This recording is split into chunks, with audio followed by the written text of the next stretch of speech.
Alors, bonjour et bienvenue à ce symposium sur la violence conjugale. On a la chance aujourd'hui d'avoir 4 présentations.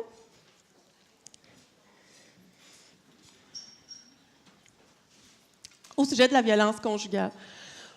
C'est important au niveau du GRIPCAS d'étudier le phénomène des problèmes conjugaux en intersection, beaucoup en lien avec les mauvais traitements et les traumas en enfance. Et la violence conjugale est un phénomène de dysfonction et de problème conjugal qui est vraiment central. Surtout étant donné l'importance du couple pour la majorité des adultes comme étant la relation la plus significative pour la majorité des adultes, mais aussi parfois une relation qui est porteuse de détresse, voire, dans certains cas, dans les cas dont on va parler aujourd'hui, de violence. C'est à ces questions-là qu'on veut réfléchir avec vous aujourd'hui en vous apportant des données scientifiques et des données cliniques aussi pour contribuer à notre réflexion à l'aide de 4 présentations. Moi et Caroline Dugal allons essayer de mettre la table un peu en parlant de définition, de prévalence et de modèles intégrateurs pour comprendre le phénomène de la violence conjugale dans des populations de la communauté, des populations cliniques à grande prévalence hétérosexuelle. On va enchaîner avec Martin Blais et ses collaborateurs, mais c'est Martin qui va présenter, qui va nous parler d'une mesure qui serait adaptée aux minorités sexuelles, suivie de Marie-France Lafontaine, qui va nous parler de violence conjugale des hommes et des femmes en relation de même sexe. Pour terminer avec Stéphane Sabourin, qui va nous aborder un volet plus clinique appliqué du phénomène.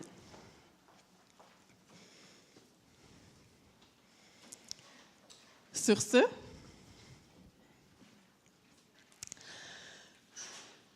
on voulait essayer de mettre la table basée sur nos propres données, mais un peu l'étendue des connaissances aussi. Donc, on va se baser sur beaucoup de nos travaux qui émergent de mon laboratoire TRACE pour les traumas en enfance et les relations de couple. On va se baser sur des prévalences au niveau de la population générale. Caroline va vous expliquer on a puisé où, on a recruté comment pour essayer de vous donner les informations le plus représentatives possible et certaines populations cliniques aussi. Notre objectif, c'est évidemment de mettre la table, de vous parler de prévalence, du phénomène, des définitions qu'on a en tête et des mécanismes qui nous permettent de mieux comprendre le phénomène de la violence conjugale dans son aspect multidimensionnel et systémique. Je vais commencer par faire une définition rapide de la violence conjugale. J'imagine que la majorité d'entre vous savez un peu à quoi on fait référence. L'idée, c'est vraiment de garder en tête que la violence conjugale, ça définit tout comportement qui porte un préjudice psychologique, physique ou sexuel à son partenaire amoureux.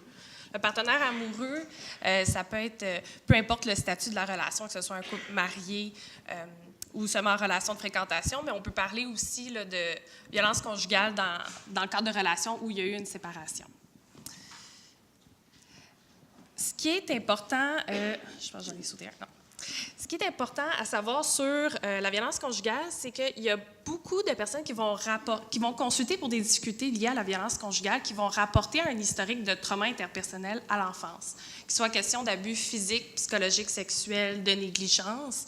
Et donc, ça dénote d'un lien quand même important entre le vécu de victimisation à l'enfance et la victimisation ou la perpétration de violences dans les relations à l'âge adulte.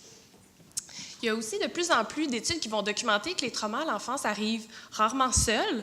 Et donc, il y a une co-occurrence qui prend place chez beaucoup de personnes qui rapportent un historique de victimisation à l'enfance où ils vont non seulement vivre de l'abus physique, mais aussi de l'abus psychologique, de l'abus sexuel, de la négligence.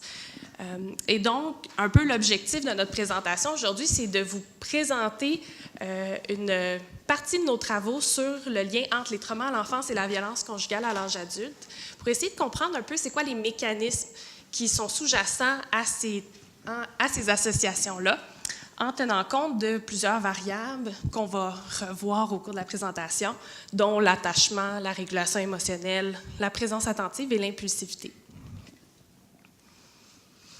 La violence conjugale, ce qui est important de savoir, c'est que c'est un phénomène qui est multidéterminé, qui est affecté par plusieurs choses. Et donc, c'est un phénomène qui va différer beaucoup selon le type de population qu'on va étudier.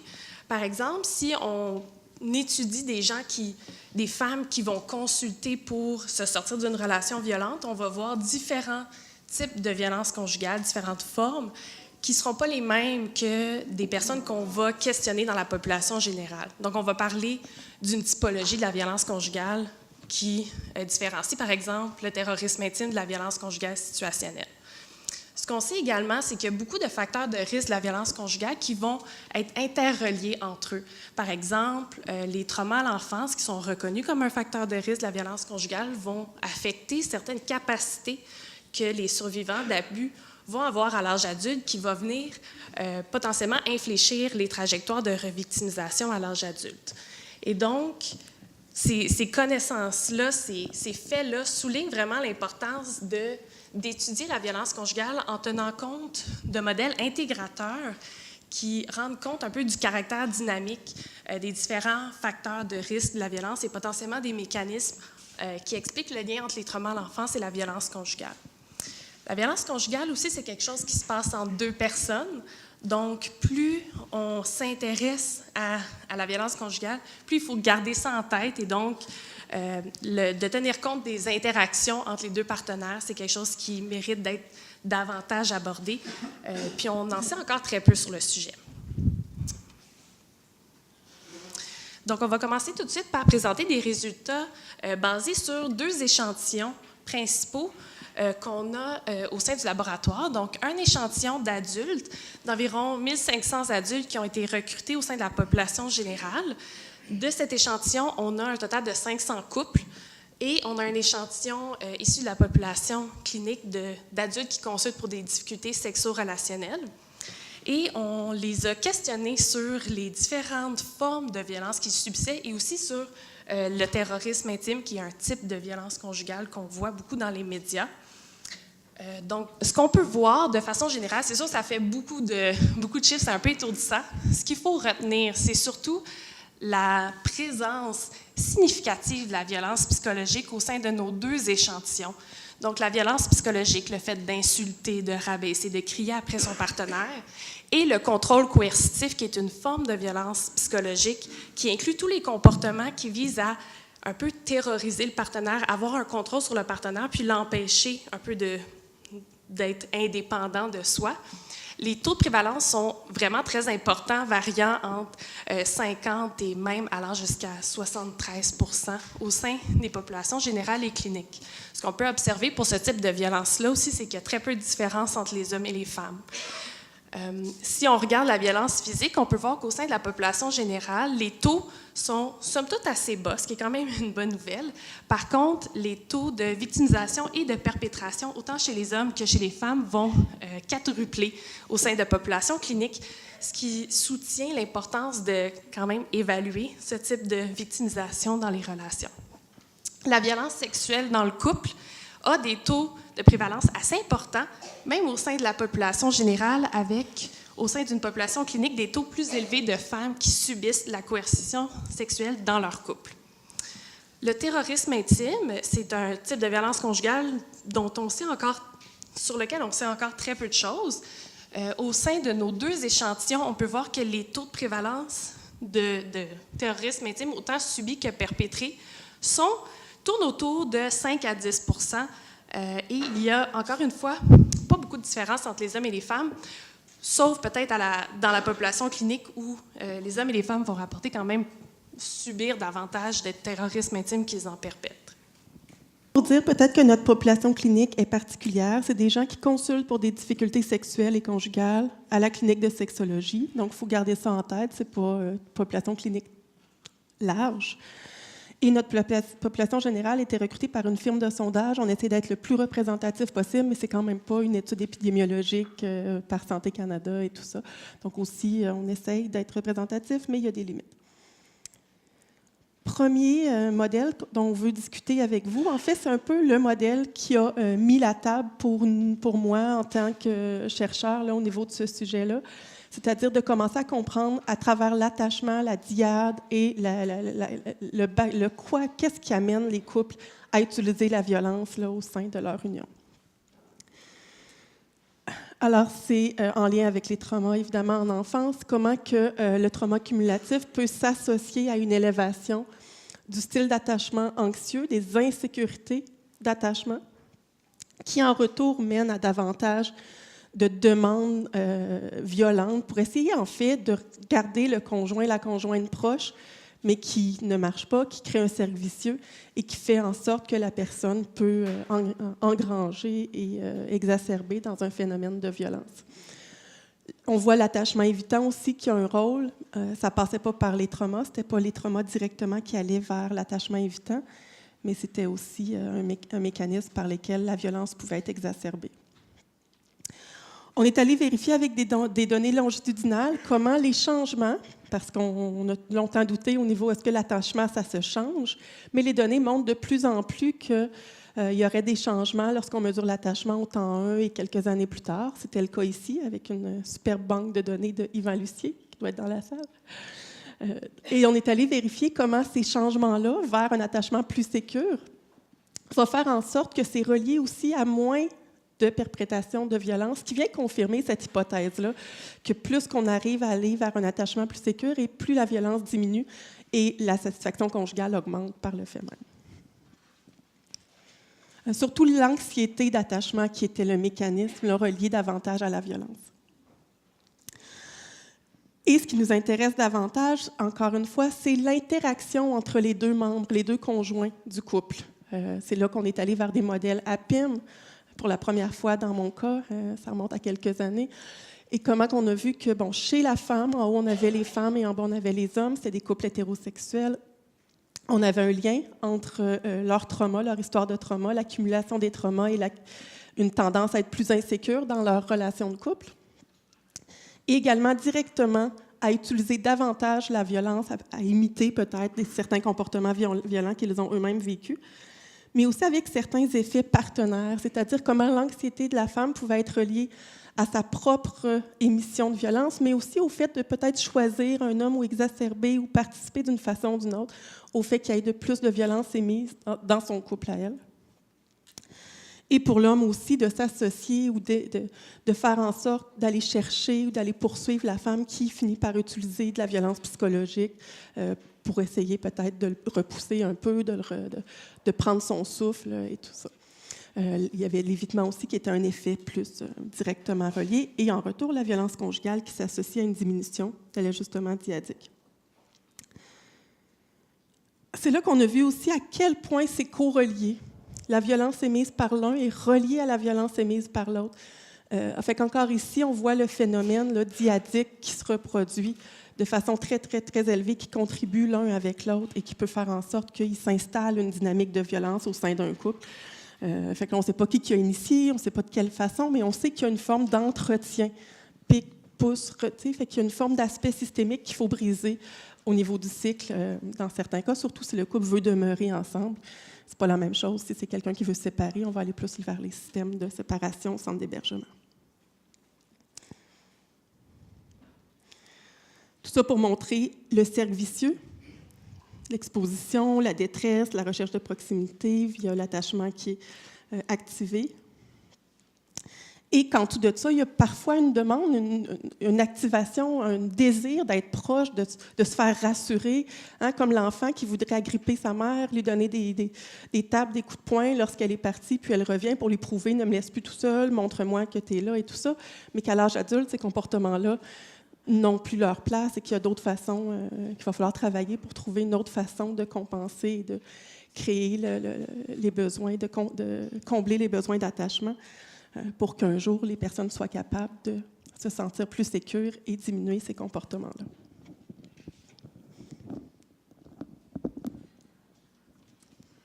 Je vais poursuivre avec des résultats qui sont issus des travaux des étudiantes de notre labo. Donc, tout d'abord, un modèle qui a été mené par ma collègue Marianne Girard, qui est ici, qui s'est intéressée au lien entre l'agression sexuelle à l'enfance et la violence sexuelle subie dans le couple par les femmes qui proviennent de la population générale. Puis ce qu'on remarque, c'est que les femmes qui ont subi une agression sexuelle à l'enfance sont davantage à risque de revivre la victimisation sexuelle à l'âge adulte dans leur relation amoureuse, particulièrement lorsqu'elles ont une présence des symptômes plus élevés d'anxiété sexuelle, donc d'inconfort lié avec les aspects sexuels de leur vie. Et donc, ce modèle permet un peu de rendre compte là, du mécanisme de l'anxiété sexuelle chez certaines survivantes d'agressions sexuelles à l'enfance qui sont revictimisées à l'âge adulte. Je vais poursuivre avec, je vais y revenir après, je vais commencer avec ce modèle-là pour vous présenter un peu les travaux de ma thèse qui s'intéressent au lien entre l'accumulation de différents types de traumas à l'enfance et la violence psychologique, violence conjugale psychologique à l'âge adulte. J'ai essayé de comprendre un peu le rôle des difficultés de régulation émotionnelle pour expliquer ce lien entre les traumas à l'enfance et la violence conjugale à l'âge adulte. Et dans ce modèle-là, je me suis intéressée à la population clinique de gens qui consultent pour des difficultés sexo-relationnelles. Et ce qu'on peut remarquer, c'est vraiment le fait que quand on a subi des traumas à l'enfance, on a davantage de difficultés à réguler nos émotions. Et on a tendance à utiliser davantage d'activités réductrices de tension, qui sont des activités, dans le fond, des comportements un peu dysfonctionnels qui sont souvent en réponse à des difficultés de régulation émotionnelle pour essayer de se distancier de ces émotions négatives, comme les comportements autodestructeurs, la conduite à risque, les relations sexuelles à risque. Et ce qu'on peut voir, c'est que le fait d'avoir vécu plusieurs types de traumas à l'enfance augmente autant des difficultés de régulation émotionnelle que les comportements réducteurs de tension, ce qui, en retour, augmente le risque de perpétrer, mais aussi de subir de la violence conjugale. En basant sur ce modèle-là et sur l'importance un peu des comportements comme pouvant augmenter le risque de perpétrer et de subir de la violence conjugale, je me suis ensuite intéressée à cette composante-là plus comportementale, pour, encore une fois, essayer de comprendre le lien entre les traumas cumulatifs et la violence conjugale psychologique à l'âge adulte, mais cette fois-ci au sein d'un échantillon issu de la population générale. Ce qu'on peut voir, encore une fois, c'est la présence de traumas cumulatifs qui augmentent les difficultés de régulation émotionnelle, mais qui diminuent aussi les capacités de présence attentive, donc d'être capable de prendre conscience de ses émotions, de son vécu dans le moment présent, sans essayer de contrôler un peu ce qui se passe, qui, tous les deux, augmentent les comportements impulsifs à l'âge adulte et qui, en retour, augmentent les comportements de violence psychologique perpétrés, mais aussi la victimisation, le risque de victimisation à l'âge adulte. Finalement, pour essayer de rendre compte du caractère dynamique de la violence conjugale, j'ai essayé de reproduire ces résultats-là au sein de l'échantillon qu'on a recruté avec 500 couples. Et ce qu'on peut voir, c'est qu'encore une fois, le lien entre les traumas cumulatifs et la violence psychologique au sein du couple est très présent. Puis ce qu'on peut voir aussi, encore une fois, c'est que l'impulsivité va jouer un rôle médiateur pour ce lien-là, mais c'est un rôle qui va pas seulement agir sur notre propre victimisation, notre propre perpétration de violence, mais aussi sur celle de notre partenaire. Donc, ce modèle-là permet un peu de compléter notre idée en partie, essayer de rendre compte du caractère dynamique de la violence conjugale. Donc, les conclusions qu'on peut tirer, les conclusions plus scientifiques qu'on peut tirer de la présentation, c'est vraiment le caractère multidéterminé de la violence conjugale et l'interaction des différents mécanismes qui permettent d'expliquer un peu sa présence. Mais évidemment, il y a encore beaucoup de chemin à faire à ce sujet-là. La majorité de nos études sont basées sur des devis qui sont plus corrélationnels et donc, dans le futur, il serait important de se concentrer sur des devis plus longitudinaux qui permettent encore une fois de tenir compte des dyades, donc des relations de couple pour vraiment comprendre ce qui se passe et étudier les circonstances dans lesquelles la violence prend place pour essayer de différencier un peu la violence situationnelle du terrorisme intime qui comprend plus des notions de contrôle.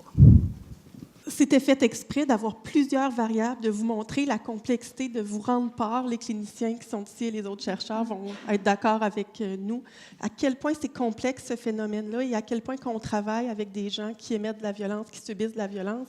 Bien, il faut avoir en tête là, il y a un ensemble de variables et de phénomènes cliniques et de recherche pour être capable d'évaluer, de bien comprendre les besoins, les particularités individuelles de chacun pour être capable d'offrir des services adaptés. Avec toujours en tête cette pyramide-là qu'on ne voit pas très bien, mais qui se base sur une base sécuritaire, hein, le risque, est-ce qu'on peut commencer un traitement, qu'est-ce qu'on peut faire, est-ce que c'est en couple, en individuel, on réfère à un centre d'hébergement, est-ce qu'on doit appeler 911? Donc, vraiment toujours la base sécuritaire avant même de pouvoir entamer un travail, suivi d'un travail post-trauma, parce qu'il y a souvent des aspects un peu post-traumatiques d'intégration, de gérer avant de pouvoir aller vers un travail un petit peu plus profond, d'intégration identitaire et tout ça, qui est un petit peu plus évolué. J'en dis pas plus sur l'aspect clinique, puisqu'on aura la chance d'avoir un 20 minutes avec Stéphane Sabourin à la fin. OK. Ben alors, je vais vous présenter le travail qu'on a fait sur la traduction et l'évaluation d'un outil de dépistage. Pour vous mettre un peu en contexte, en fait, ce travail a été fait dans le cadre d'une étude dans la communauté des hommes gays, bisexuels et des autres hommes ayant des relations sexuelles avec des hommes à Montréal, ou en tout cas des hommes qui fréquentaient les services sociaux et de santé à Montréal. Et cet instrument, il a été inséré dans une batterie d'instruments, en fait, très santé publique, épidémiologie, milieu du VIH. Alors ici se rencontrent on est à l'intersection de plusieurs milieux qui touchent particulièrement la communauté des hommes gays, bisexuels ayant des relations avec d'autres hommes. Donc, je vais revenir un peu sur ces éléments de contexte plus tard. Évidemment, c'est, comme beaucoup de projets partenariaux, une équipe hallucinante avec du financement des IRSC, du réseau SIDAMI, de différents centres de recherche et d'une compagnie pharmaceutique. Je ne sais pas s'il faut déclarer les conflits d'intérêts ici, mais dans les congrès sur le VIH, il faut le faire. Alors, voilà. Alors, juste pour vous mettre un peu en contexte, en fait, en 2002, le législateur québécois a permis l'union civile, permettant ainsi aux couples de même sexe de se prévaloir de l'union civile. En 2005, le Canada a légalisé les mariages et les unions aussi entre personnes de même sexe. Ça a eu un certain succès, puisque de 2006 à 2016, le nombre de couples de même sexe ou de même genre, vous verrez pourquoi j'introduisais cette variation aussi, a augmenté beaucoup plus rapidement que le nombre de couples de sexe différents, par exemple, donc plus 61% de plus chez les couples de même sexe, pour à peu près 10% de plus de couples de sexe différents. On a ici le nombre, en fait, donc au Québec, en 2001, on estimait à 10 360 couples de même sexe, 2006, 13 680, 2011, 18 430. En 2016, en fait, malheureusement, les données de recensement n'étaient pas stratifiées par province, donc je n'ai pas le chiffre, mais estimation rapide, à peu près 22 000. Alors,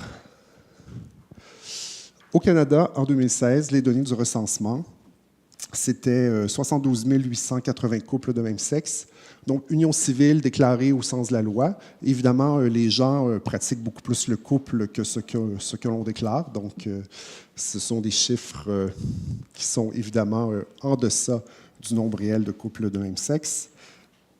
Un peu plus de couples de même sexe déclarés masculins que féminins, donc 52%. 33%, donc le tiers des couples de même sexe au Canada en 2016 étaient mariés.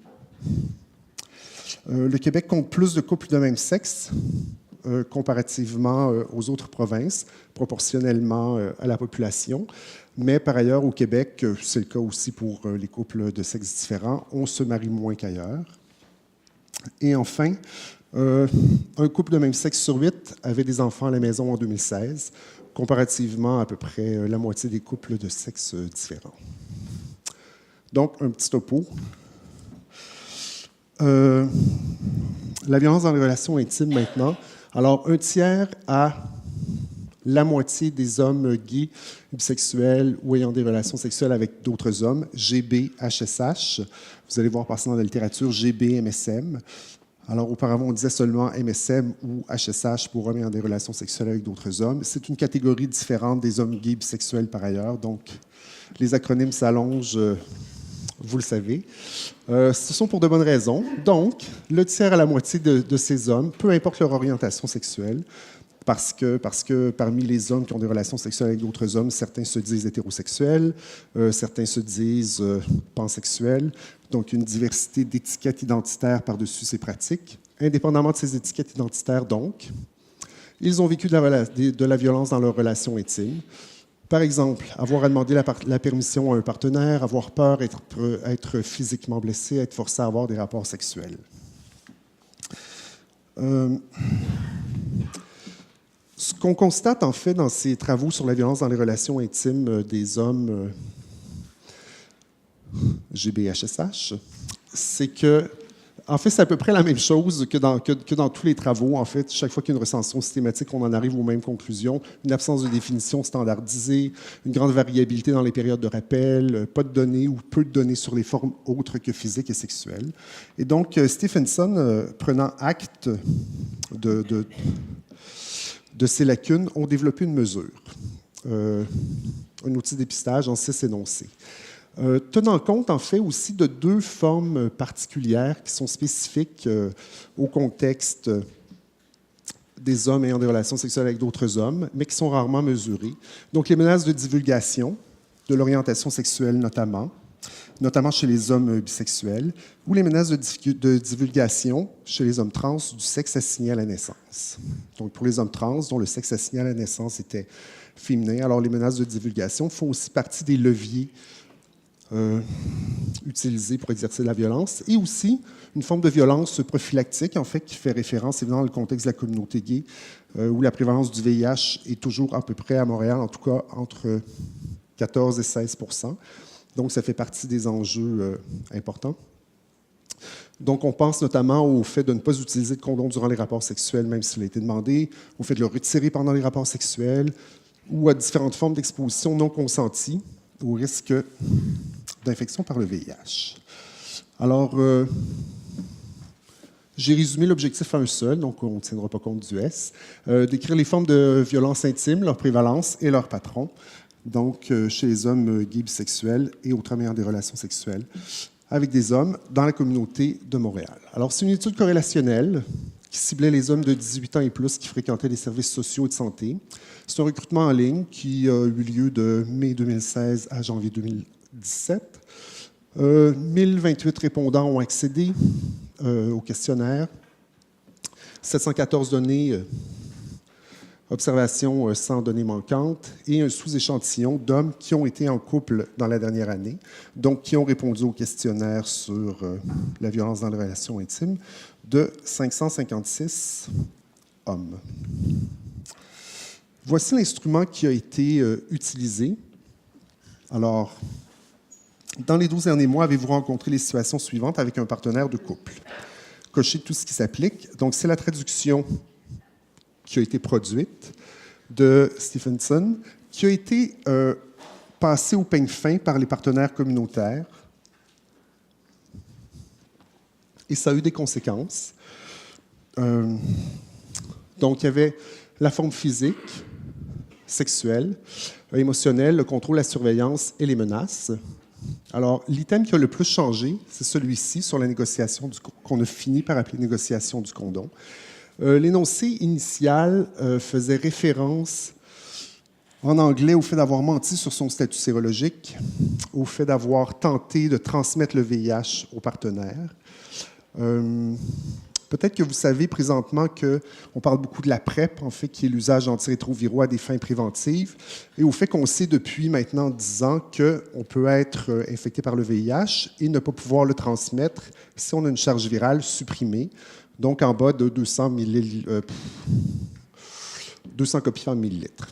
Alors, ça n'a pas du tout passé donc, dans la communauté chez les partenaires communautaires, parce qu'on disait, mentir sur le statut dans un contexte où tout le monde n'est pas encore au courant de son statut nécessairement, mentir sur son statut dans un contexte où on peut être séropositif sans par ailleurs pouvoir transmettre.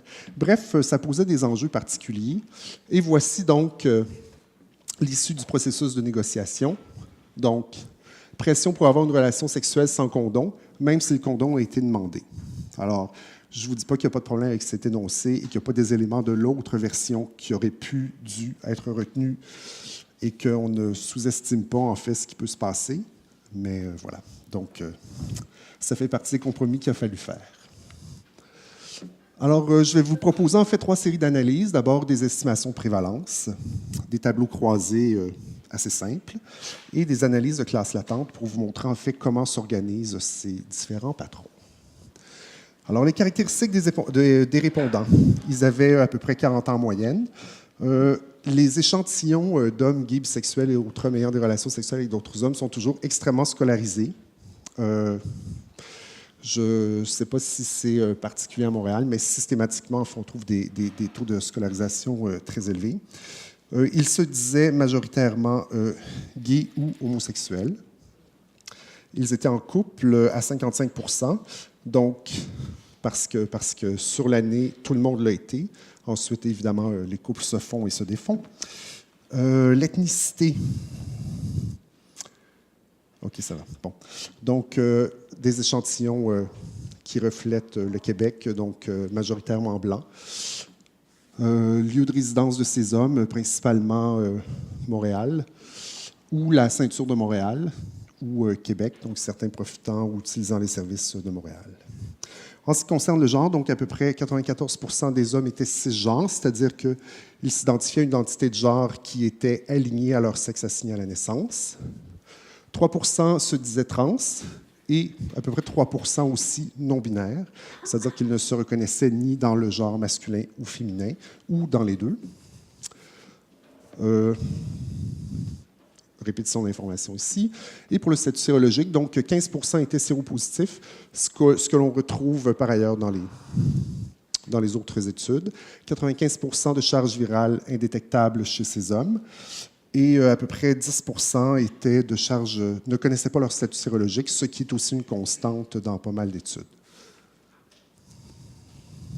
Alors, quand on fait un tri à plat des 6 énoncés, parce que il y avait 6 formes évaluées, mais chaque forme l'était par un seul énoncé. Hein. Donc, ça fait aussi partie des limites ou des avantages selon le camp où on est. En fait, plus on est proche de la santé publique et de l'épidémiologie, moins on veut dénoncer. Et plus on est proche, en fait, du souci de mesurer le phénomène en général, plus on veut dénoncer. Et chaque fois qu'on me dit « il manque un énoncé », quelqu'un d'autre me dit « t'en as 5 de trop ». Alors, c'est toujours un peu la même chose. Donc, la forme la plus fréquente, en fait, était la négociation du condom, avec 11 % des hommes qui rapportaient avoir subi des pressions à cet égard. Bon, et ensuite, on y va. Donc, la violence émotionnelle à 9 %, les menaces à 9 %, sexuelles à 7 %, 6,6 pour physique, 6,6 pour contrôle également. Ce qui fait qu'au total, c'est 26 % des hommes qui rapportaient avoir vécu une forme ou une autre, ce qui correspond vraiment à ce qui est dans le range habituel qu'on observe, là, qui va de 1 sur 4 à 1 sur 3 à peu près dans les études américaines. Et quand on regarde maintenant seulement parmi les victimes, donc évidemment, c'est un simple ratio, donc il n'y a pas de... L'ordre des formes ne change pas. Mais on constate quand même que parmi ceux qui vivent la violence dans leurs relations intimes, c'est quand même plus de 40 % pour lesquels ça implique une question de négociation du préservatif, de gestion de la prise de risque. Donc, c'est vraiment un enjeu difficile. Il y a un contexte social pour ça, donc qui est celui que j'ai abordé brièvement. On pourrait y revenir. Et voilà, donc c'est quand même illustratif. Il y a 3 grands patrons, en fait. Donc, et là, j'arrive au résultat de l'analyse de classe latente. Donc, il y a 3 grands patrons de violence dans les relations intimes dans cet échantillon. Alors, le premier, c'est pas ou peu de violence dans les relations intimes pour 83 % de l'échantillon. Donc, vous voyez, en fait, on est à 2 % de violence physique, 5 % pour qui il y a des enjeux entourant la négociation du préservatif, 1 % pour les autres formes. Donc, c'est vraiment le patron normatif. Le deuxième patron, en fait, c'est un patron de violence avec un accent sur les formes sexuelles et la négociation du condom plus particulièrement, donc qui correspond à 8 %. Et en fait, le troisième, qui montre une violence relativement élevée sur l'ensemble des indicateurs, mais avec un accent particulier sur les formes émotionnelles, le contrôle, la surveillance et les menaces, qui sont les 3 formes à votre droite.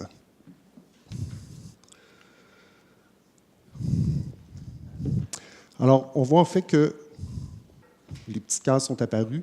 Donc, au moins une forme, c'était 99 % dans les 2 classes de violence et seulement 8 % dans la classe normative avaient vécu l'une des formes, au moins. Et si on regarde la violence bidirectionnelle, on constate que c'est à 61 % dans la classe la plus élevée, 16 % dans celle sur les formes sexuelles et la négociation, et enfin 5 % dans la classe normative.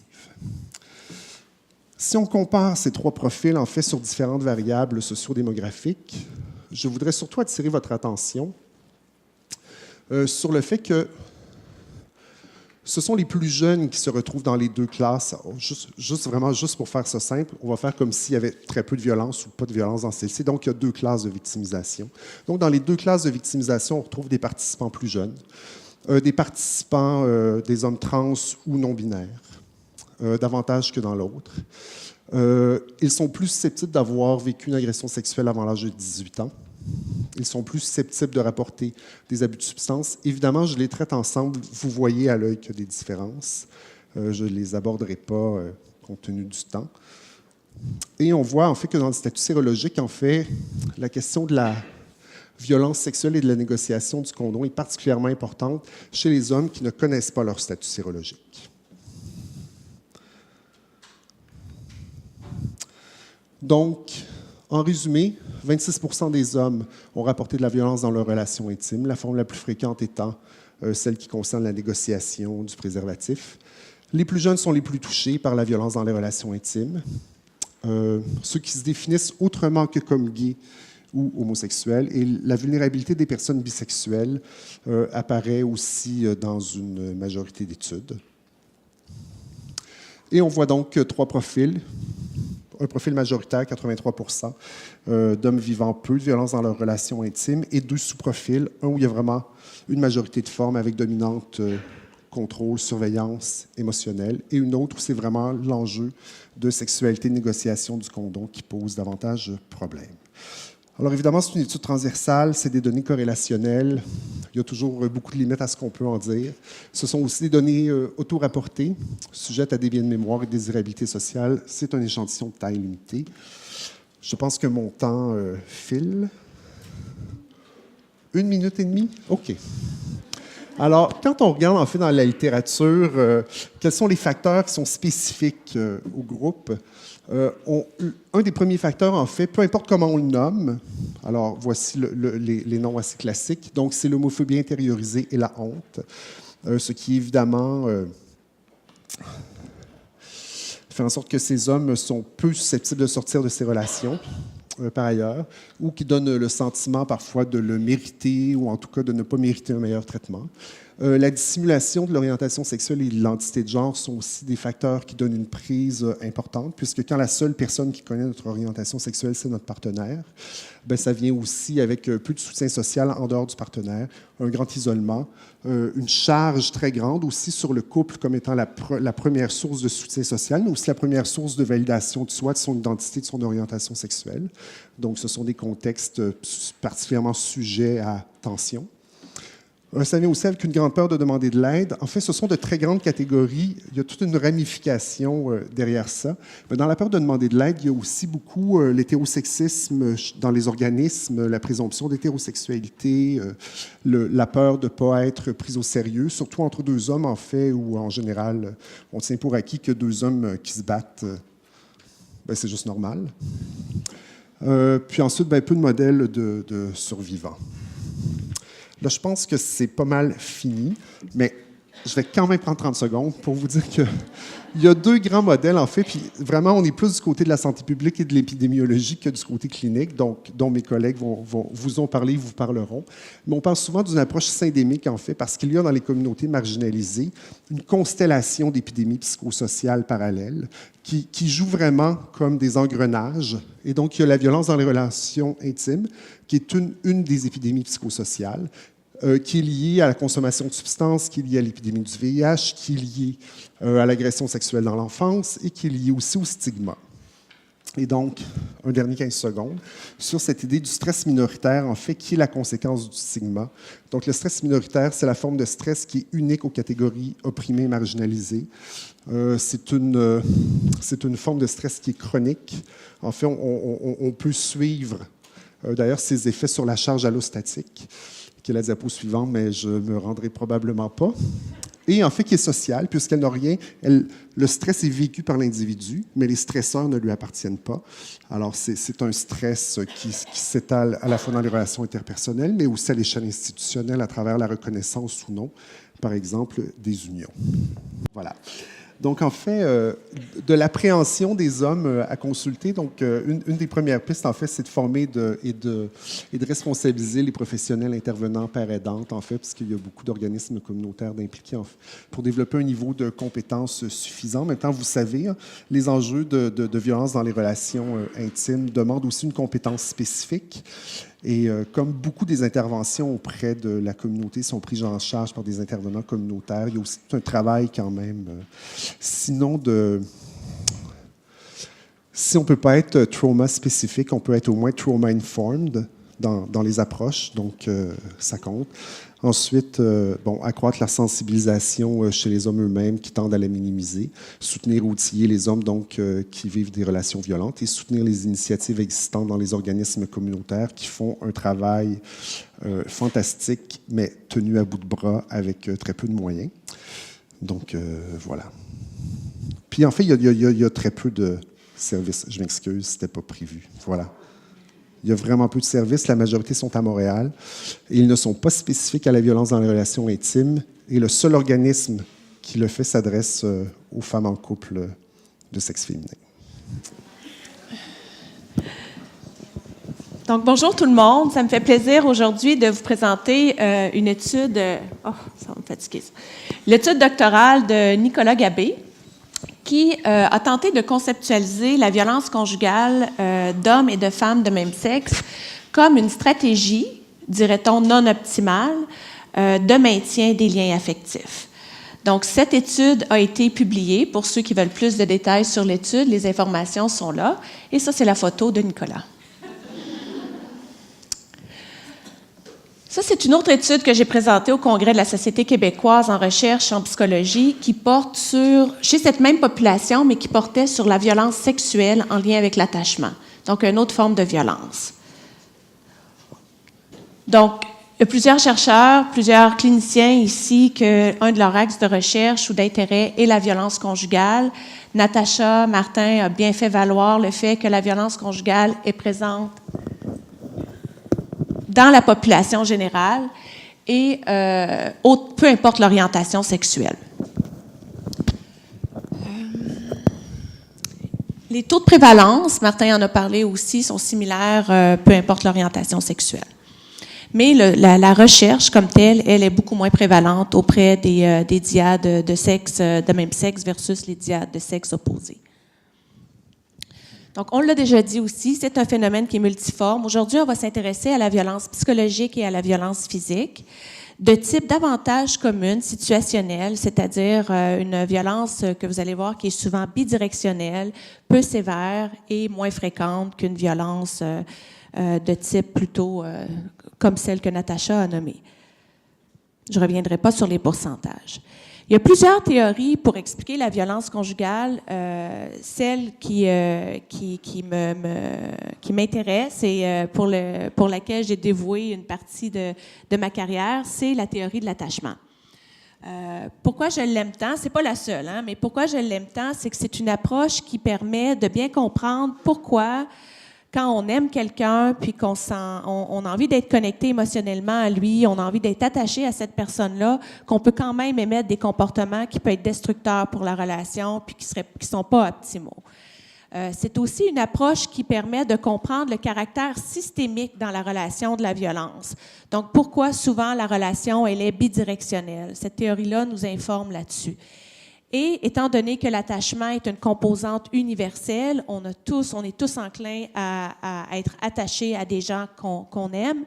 Cela ne dépend pas de l'orientation sexuelle ou du genre.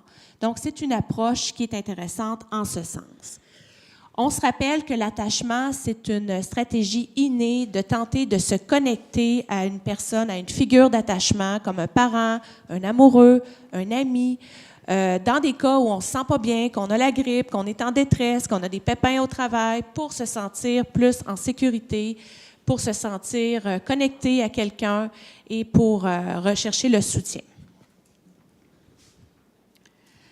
Donc, quand ça va bien, notre attachement, on va utiliser, quand on a des gens autour de nous qui nous offrent ce soutien-là, on dit qu'on va utiliser des stratégies d'attachement, c'est-à-dire si j'ai de la peine, je vais tenter de me rapprocher de mon partenaire pour avoir du soutien.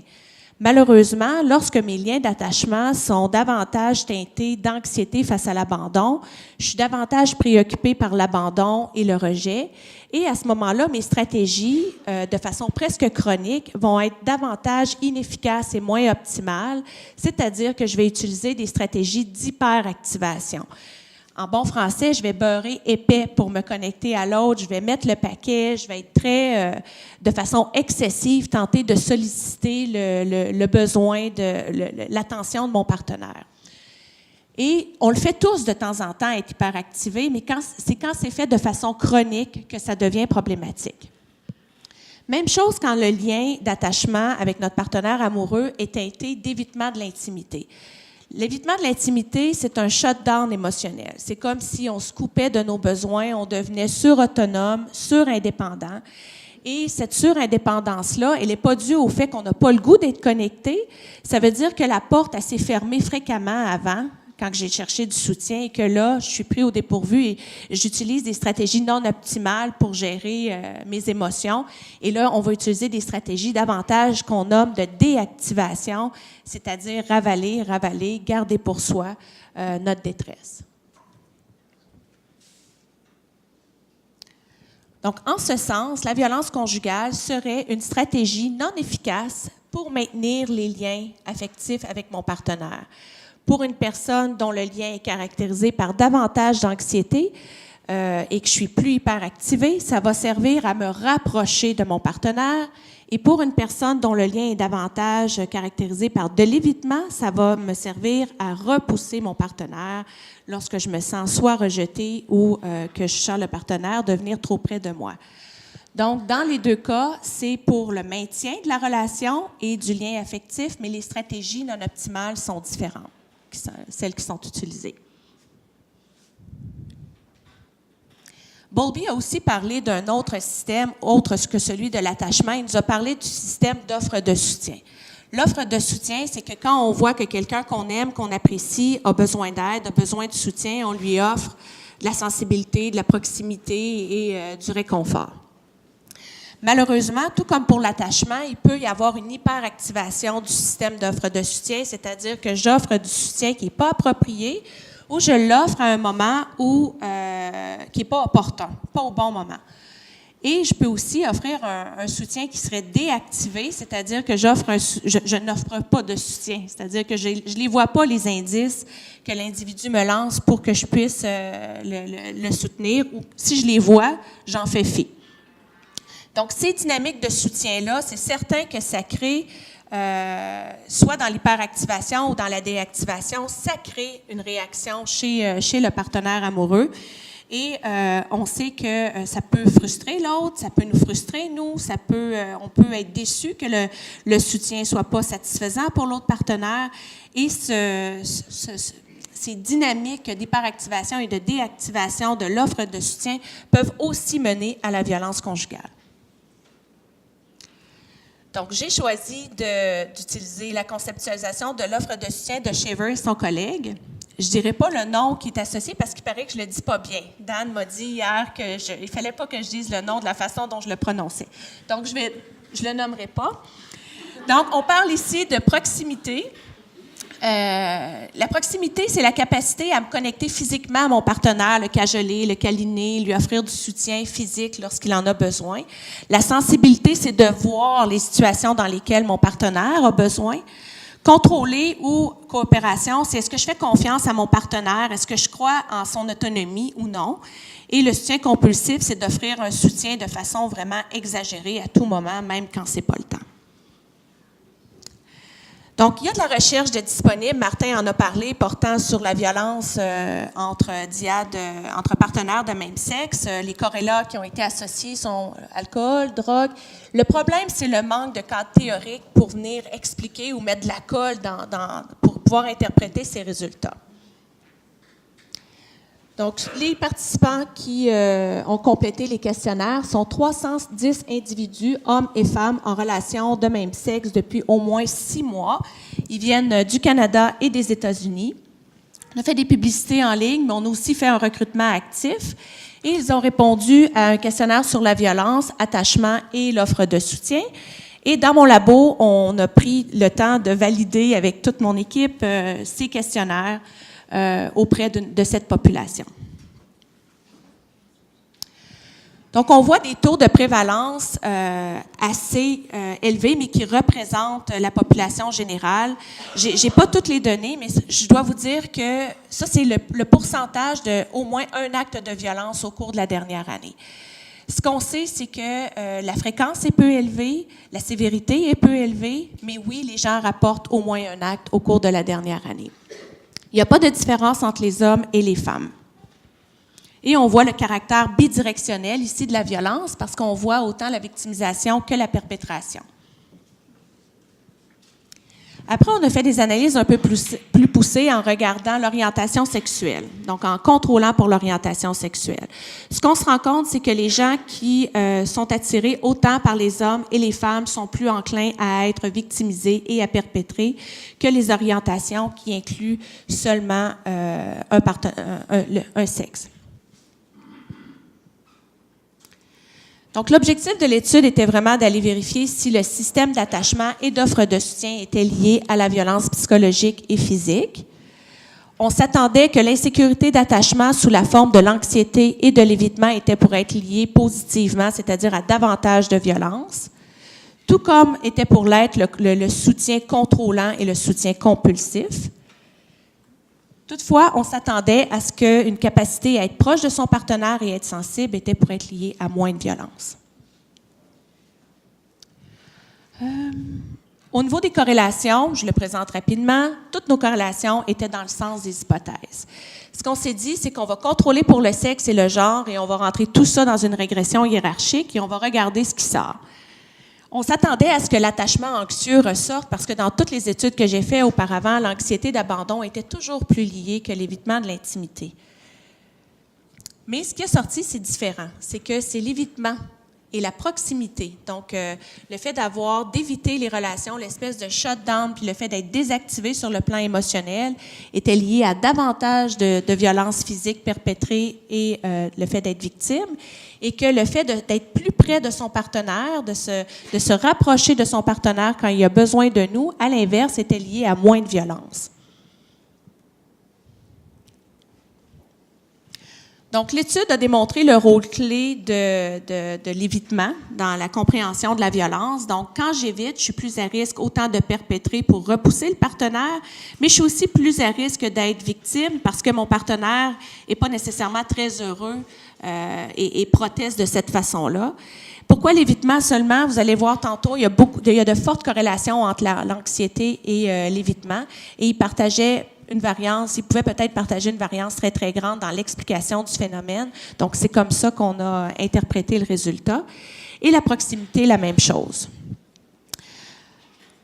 Ce qu'on a fait, étant donné que nos variables étaient très corrélées entre elles, on s'est dit, on va aller voir si la théorie fait du sens.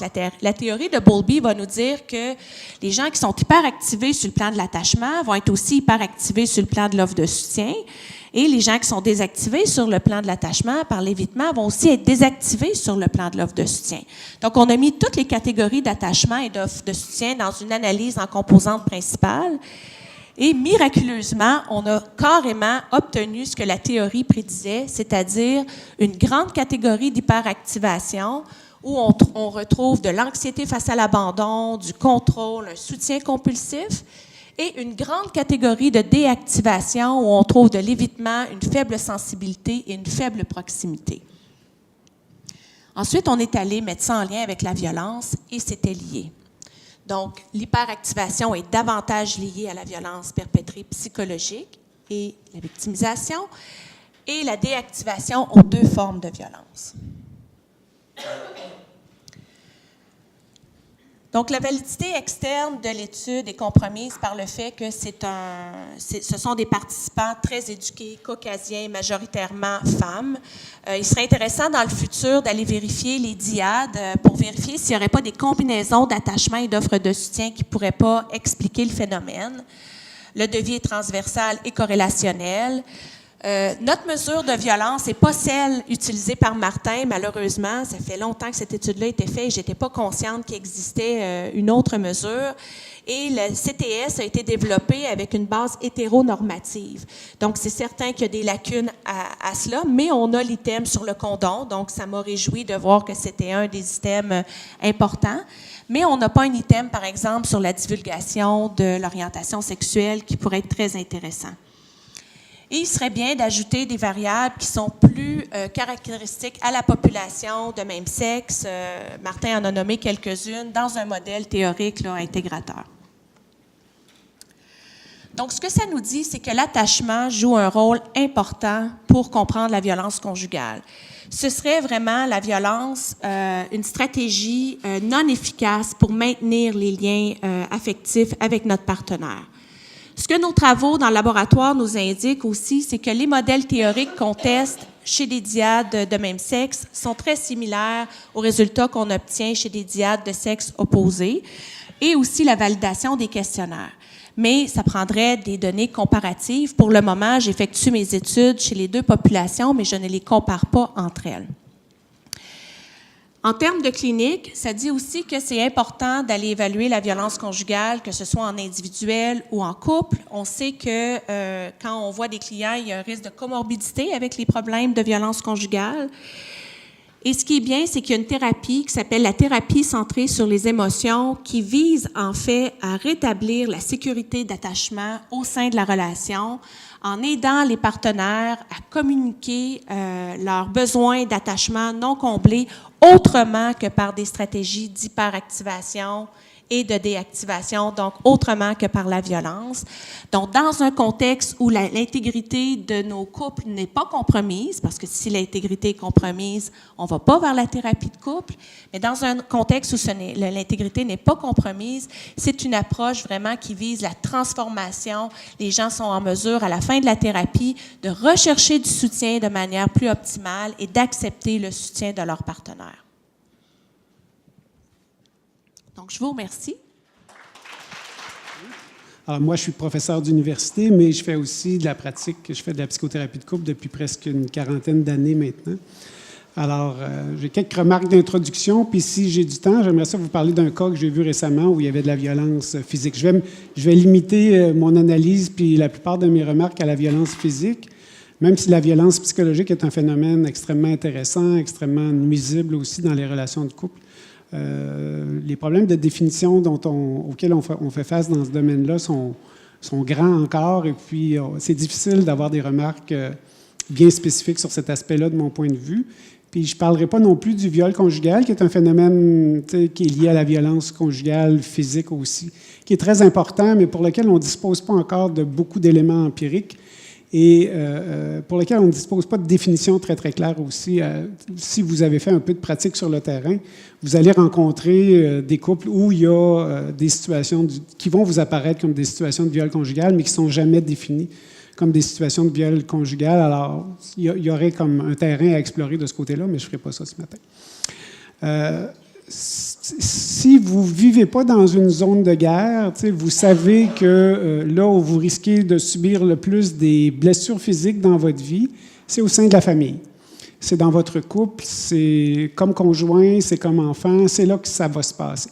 Même si on met l'accent médiatiquement sur plein d'autres situations dangereuses, même si vous ouvrez ce que j'appelle souvent en riant la Bible de la psychopathologie, le Journal de Montréal de ce matin, puis vous regardez de quoi on va parler en termes de situations de violence, mais plus souvent qu'autrement, on ne parlera pas de la violence familiale, on va parler de d'autres sortes de violences. Et comme on sait qu'il y a beaucoup de violences conjugales, mais on sait aussi, puis je ne parlerai pas beaucoup de statistiques non plus parce que mes collègues l'ont fait, puis le docteur O'Leary va vous présenter les statistiques les plus récentes demain. Mais on sait qu'il y a 25% de personnes qui vont subir de la violence conjugale dans leur vie, au moins une fois. Et on sait qu'en psychothérapie de couple, c'est 50% des couples qui consultent qui vont avoir vécu de la violence physique conjugale. Ce qui fait de la psychothérapie de couple une presque zone de guerre, de mon point de vue. Sauf si vous fermez les yeux sur le phénomène, mais on va revenir là-dessus. Il y a beaucoup de... On dit souvent de la famille puis du couple que c'est un havre de paix, mais la réalité, les données empiriques puis les observations cliniques montrent bien que ce n'est pas le cas. Et face à ça, les psychologues puis les chercheurs en sciences sociales ont développé toutes sortes de modèles théoriques là, pour expliquer la situation. On parle souvent du déséquilibre, du rapport de force économique et physique à l'intérieur du couple, avec raison. Je pense que c'est quelque chose qui est extrêmement important, dont on veut tenir compte et qu'effectivement, la violence économique est quelque chose d'important, puis qui suscite aussi, qui justifie une certaine forme de violence physique chez bien des hommes. Et aussi le rapport de force aussi est quelque chose d'important. Il y a un déséquilibre à ce niveau-là qui est flagrant dans la plupart des couples que vous allez voir. Et cette violence-là qui est effectuée, qui est exécutée par des hommes est beaucoup plus dangereuse et suscite beaucoup plus de réactions émotives fortes et difficiles à gérer pour les femmes. Alors, ça, c'est acquis. C'est un point de vue théorique qui est soutenu par des données empiriques, alors on nie pas ça. Et à ça s'ajoutent toutes sortes d'explications psychologiques intéressantes dont mes collègues ont parlé ce matin. Marie-France disait, c'était de toute beauté de l'entendre dire, que la violence, c'est une stratégie non optimale de maintien du lien affectif. Oui, effectivement, c'est extraordinaire. Et c'est bien dit comme ça. Ma collègue, quand je parlais de ma présentation avec ma collègue Karen Hensink à l'Université Laval, puis je lui demandais pour elle, c'était quoi la violence, c'était quoi les déterminants de la violence, puis elle me disait que c'est un échec grave là, des capacités de mentalisation, puis c'est comme si le niveau d'activation physiologique chez les individus qui commettent ces gestes-là met KO le système de mentalisation de façon temporaire ou de façon chronique là, chez certains individus, ce qui me semble plein de bon sens aussi. Alors, on a parlé du système d'attachement avec Marie-France. On pourrait parler aussi, si j'interrogeais ma collègue Claudia Savard, qui travaille sur la triade sombre des traits indésirables de la personnalité. Mais évidemment, elle me dirait que le narcissisme, le machiavélisme et la psychopathie sont les principaux déterminants de la violence physique dans le couple. Puis elle aurait raison, puis je la félicite pour la qualité de ses travaux à ce sujet-là. Puis on mélange un peu d'alcool et de drogue là-dedans, puis je pense qu'on a des situations, on sait à peu près quels sont les déterminants biologiques, psychologiques, sociaux de la violence. Maintenant, qu'est-ce qu'on fait avec ça? Puis là, je me suis fait une petite liste là, de stratégies de gestion de stress pour des intervenants qui sont confrontés à des couples et qui vont être confrontés à des situations de violence physique. La première stratégie, c'est de fermer les yeux, puis de dire « ça n'existe pas dans ma pratique, j'en vois pas de couple où il y a de la violence physique ». Ma réaction dans ce temps-là, c'est « poses-tu les bonnes questions? Est-ce que tu as vérifié s'il y en avait? » Les gens font le postulat que c'est un phénomène tellement grave que s'il y en a, les personnes vont en parler spontanément, vont faire du dévoilement là-dessus, vont en faire une priorité thérapeutique, diagnostique, immédiate et que ça va guider votre pratique d'évaluation puis votre pratique de traitement sans que vous ayez à faire d'efforts particuliers pour investiguer ça plus avant. Je regarde Mireille en arrière. C'est la même chose en agression sexuelle. Je la regardais sourire, je savais à quoi elle pensait. Ça fait 45 ans qu'on se connaît. C'est pareil. Si vous ne posez pas la question, vous n'aurez pas de réponse là-dessus. Fait que c'est une première stratégie de gestion du stress, mais qui est, comme dirait ma collègue Marie-France, non optimale, de mon point de vue. Après, la deuxième solution, c'est on cherche quelqu'un qu'on n'aime pas. Si on se rend compte qu'on a un couple où il y a de la violence, on cherche un de nos ennemis cliniques, puis on dit « Ah, je vais y référer le cas. » Comme ça, je n'aurai pas le paquet de troubles. Une troisième stratégie de gestion du stress, c'est de banaliser. J'ai un collègue avec qui je participais à un séminaire de recherche il y a à peu près 18 mois, puis qui me disait... C'est un séminaire sur la psychopathie avec Claudia, ma co-directrice, puis qui me dit « Ah, c'est un peu normal qu'il y ait du tapochage là, dans les relations de couple. » Puis le cœur m'a levé, puis je ne me suis pas levé sur ma chaise pour poser un geste de violence physique ou psychologique, mais j'étais comme éberlué. On est en 2018, la personne a un doctorat en psychologie clinique. Comment est-ce qu'on peut penser que le tapochage, un petit peu de tapochage dans une relation de couple, c'est normal? Si lui pense comme ça, il y a plein de monde qui pense comme ça. Fait qu'on peut passer par-dessus, glisser, puis se dire, on va aller rapidement aux enjeux les plus importants, que ce soit des enjeux de personnalité, des enjeux d'attachement ou des enjeux de mentalisation, puis pouf, comme par miracle, la violence va disparaître. Dans mon expérience, si on ne fait pas de la violence physique une priorité thérapeutique, on est mal pris, puis on court vers de graves dangers. Et on fait courir de graves dangers aux gens avec qui on travaille aussi. Alors, pas trop bon de ce secteur-là. D'un point de vue théorique, une autre stratégie de gestion de ce stress-là, c'est d'en faire un champ de spécialisation. De dire, la psychothérapie de couple avec des couples où il y a de la violence physique, c'est juste des grands experts extraordinaires qui peuvent travailler là-dessus. C'est Yvan Lucier, c'est Marie-France, c'est Audrey Brassard, Catherine Péloquin. Je vais leur référer mes cas. C'est plus subtil, mais c'est une forme de débarras qui peut donner certains résultats aussi, mais ça ne tient pas la route parce que quand on sait qu'il y a un couple sur deux qu'on voit en pratique clinique, il y a de la violence, on ne peut pas en faire un champ de spécialisation. Il faut que ça fasse partie de l'enseignement fondamental. Et combien d'entre vous ont suivi un cours sur la violence conjugale? Presque personne. Combien de personnes ont suivi un stage où une des priorités, c'était de vous enseigner à évaluer la violence physique avant de vous lâcher lousse avec des patients? Pas grand monde non plus. Hein? Puis je supervise des stages depuis 35 ans, puis j'en fais une priorité quand je vois que, mais ça ne fait pas partie de mon enseignement de base non plus. Alors, on est tous un peu coupables de gérer ça un peu du bout des lèvres ou du bout des doigts. La solution qui me semble la plus intéressante puis la plus valable, c'est évidemment de faire une investigation systématique, universelle, multimodale de la violence à toutes les fois qu'on voit un couple, pas juste chez les couples où on voit de la violence. Alors, poser les questions en entrevue. Audrey Brassard a écrit un superbe chapitre sur l'analyse des conflits dans le couple dans un livre qu'on a publié l'année passée. Comment vous vous disputez, comment ça se passe vos échanges quand les choses tournent moins bien, c'est quoi la pire dispute que vous avez eue, qu'est-ce que j'aurais vu si j'avais été là. Alors, une évaluation très, très détaillée. Et jusqu'où vous allez, c'est quoi l'échange, l'escalade la plus grave que vous avez vécue, puis qu'est-ce qui s'est passé lors de cette escalade-là, qu'est-ce que j'aurais vu si j'avais été là. Et si les gens ne rapportent pas de violence conjugale physique, on ne s'arrête pas là, on continue.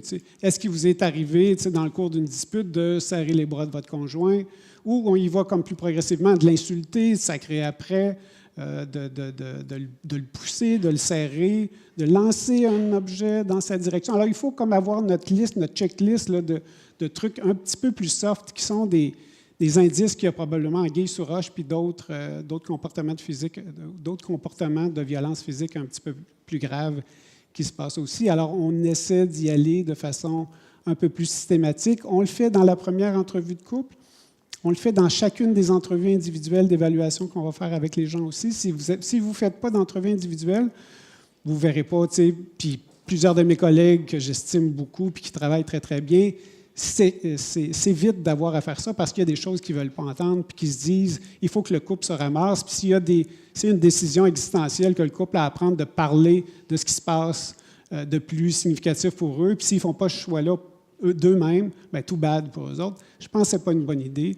Je pense que la justification pour faire des entrevues individuelles d'évaluation à chaque fois qu'on voit un couple est indispensable. Puis une des raisons pour lesquelles c'est indispensable, c'est que ça nous donne l'occasion avec les gens qui sont un peu plus discrets, un peu plus timides, plus terrorisés, plus intimidés de ce qui va arriver si je dévoile quelque chose devant mon conjoint, bien, ça vous donne l'occasion de rattraper les choses. Alors, mais il faut reprendre le protocole de façon systématique. Si on attend dans l'entrevue individuelle que la personne nous parle spontanément des expériences de violence physique, on est mort. Là. Tu sais, ça n'arrivera pas dans la plupart des cas. On va l'échapper, puis on va dire « Ah, comment ça se fait que moi, j'ai vu 8 couples dans le dernier 4 mois, puis dans aucun de ces cas-là, il y avait de la violence physique. Comment ça se fait? Est-ce que je suis une anomalie statistique, ce qui est rarement le cas, ou est-ce que je ferme les yeux sur quelque chose qui est important? » Et dans la plupart des cas, c'est la réponse. Et on fait tous des erreurs, puis on oublie tous parfois de poser ces questions-là, puis il faut essayer de s'améliorer, puis on peut faire mieux, puis personne n'est parfait là-dessus. En couple, poser des questionnaires, c'est facile. Hein? Il m'est arrivé de faire l'entrevue en couple très systématiquement, de faire les entrevues individuelles, puis oups, il n'y a rien. Tu sais, puis je rouvre les questionnaires, puis il y a un des conjoints qui dit « Ah, il y a eu 3 épisodes de violence physique cette année, si vous utilisez le CTS. » Il est coté comme ça. Puis là, ben, qu'est-ce que vous faites avec ce renseignement-là? Tu sais, vous avez le choix de fermer les yeux, vous avez le choix de le ramener dans la prochaine entrevue en couple, mais il faut faire prendre un certain nombre de mesures pour s'assurer de qu'est-ce qui vont être les conséquences d'un dévoilement de ces situations-là, qu'est-ce qui vont être les conséquences pour la personne, puis pour l'interaction dans le couple, puis pour l'évolution des chances que les gens essaient de se donner d'améliorer leur situation.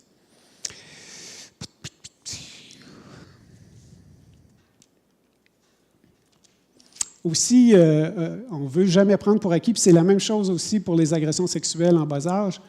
Ce n'est pas parce qu'au cours de l'évaluation, les gens ne dévoilent rien que si vous posez la question un mois et demi plus tard, qu'ils vont répondre la même chose. Combien d'entre nous avons vu des cas en individuel pour de longues périodes de temps, et même si on était systématique lors de l'évaluation, même si on tend la perche une fois de temps en temps, oups, 1 an plus tard, 1 an et demi plus tard, des fois 2 ans plus tard, ah, tu sais, mon conjoint, blatati, tatata, puis quand j'étais jeune, tu sais, ma mère me tirait les cheveux, puis me tirait en bas de l'escalier. Tu sais, on a tous des histoires de monstres assez désagréables comme ça. Il faut être patient, il faut être à l'écoute, puis il faut tendre la perche une fois de temps en temps. Ces événements-là sont tellement fréquents que c'est très rare qu'il n'y a pas quelque chose de cet ordre-là qui va surgir en cours de traitement. Je suis rendu à combien de temps? Il me reste 5 minutes. Hey, c'est pas long, hein? Je voulais parler d'un cas. Alors, qu'est-ce qu'on fait en traitement? Bien, on en fait une priorité. On en discute comme d'une priorité.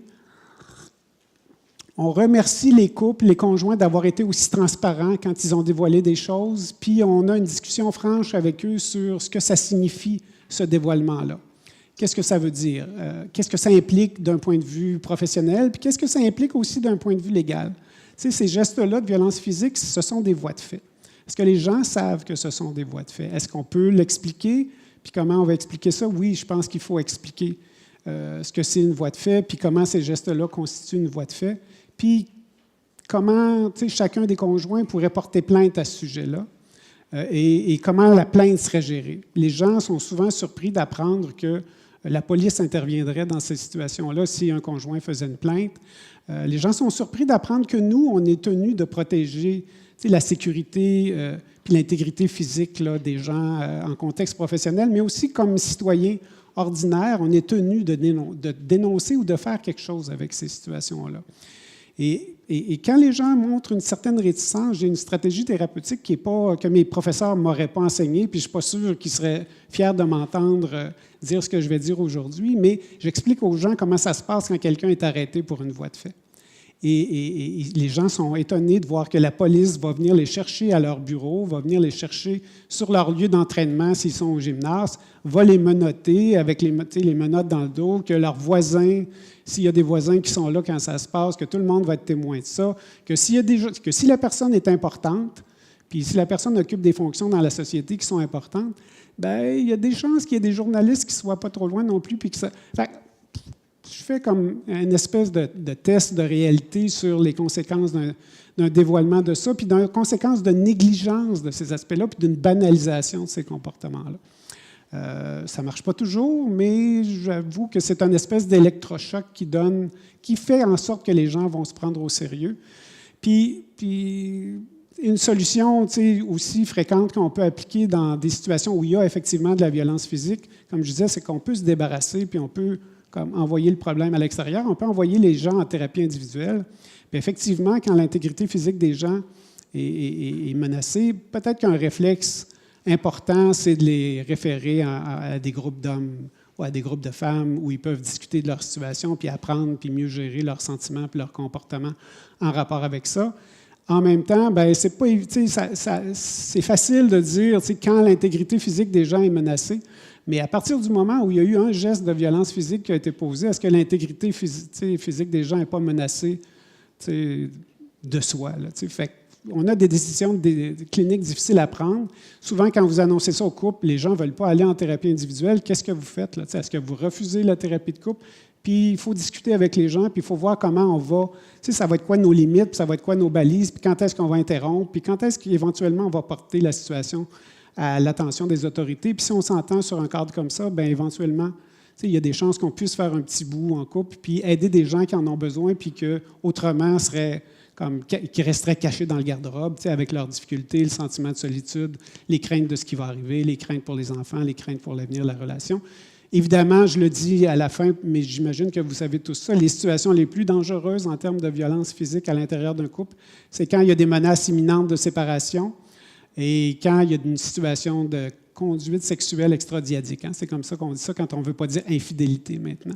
Alors, si vous êtes confronté à une situation comme ça, il faut absolument mettre la pédale au fond puis évaluer les risques de violence physique, évaluer les fantaisies homicidaires. Quand vous êtes devant quelqu'un qui a des fantaisies, si elle me laisse, je vais me tuer.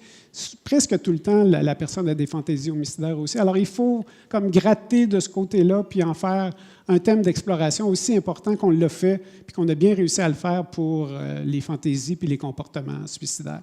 Alors, je pense que c'est notre travail puis notre devoir comme psychologue d'aller plus loin là-dessus. Alors, merci beaucoup de votre attention.